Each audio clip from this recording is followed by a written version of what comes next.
may have missed adding an interpretation. In this example, we have 5 dots that all line up, and we have another one that looks like it's missing. Odds are you missed it. So you can scroll back through the GPR line, find where the hyperbola should be, and take a second look at it.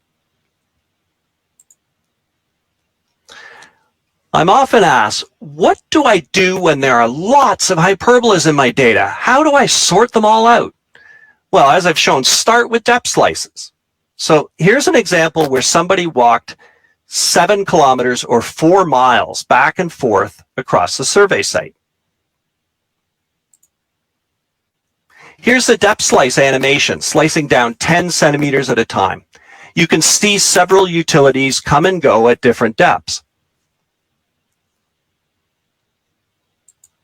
Here is one of the key depth slices showing several utilities. Just to ensure that they found everything they could, they went through the GPR lines and added interpretations to all the hyperbolas in the data.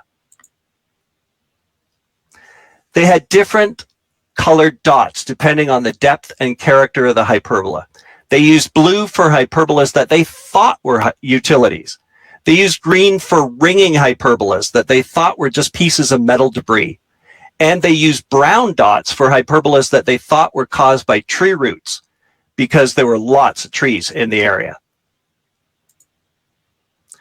When the depth slice and colored interpretations were plotted together, this is what they got. They found a few linear targets that they did not see in the depth slices. They also found that many of the hyperbolas that they thought would be utilities turned out to be just point objects buried in the survey. Objects buried in the survey area.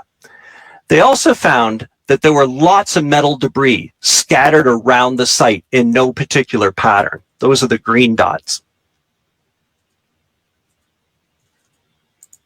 The last way to get the most out of your GPR utility data is perseverance. Make many passes before giving up.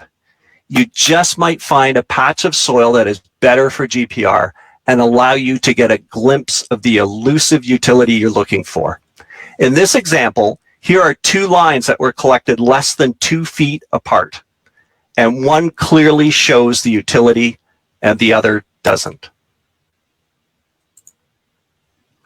So in summary, we've talked about target reflectivity and attenuation, and I discussed that so that you have a better idea of knowing what you're looking for in your data, depending on the target. I also talked about getting the most out of your data, doing things like stacking as much as you can. Make sure you spend the time getting a good gain. You don't want to miss a target in your data that's there. It's there, you just missed it.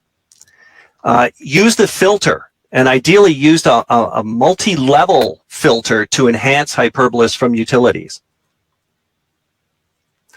Collect grids or pseudo-grids at large and complex sites to generate depth slices. And finally, because we don't always see linear features from weak hyperbolas, we can add point interpretations to augment those depth slices and make a better final product. And that will improve our interpretations and give a better product for our customer. Okay, so that is my presentation for today. I'm going to cut back and see if I can see the questions that were asked. So let me see if I can do that. Okay. Okay, now if Ron, if you've figured out how to talk to me,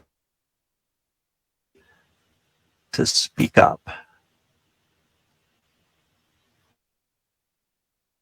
I'm going to quickly scroll through questions. This is being recorded, so somebody asked whether this would be recorded and available, and yes, it is. At least I sure hope so. The plan is to put it on the NULCA website once we get it all sorted out. I'm working on a project where we'll need to determine the soil profile of the backfill approach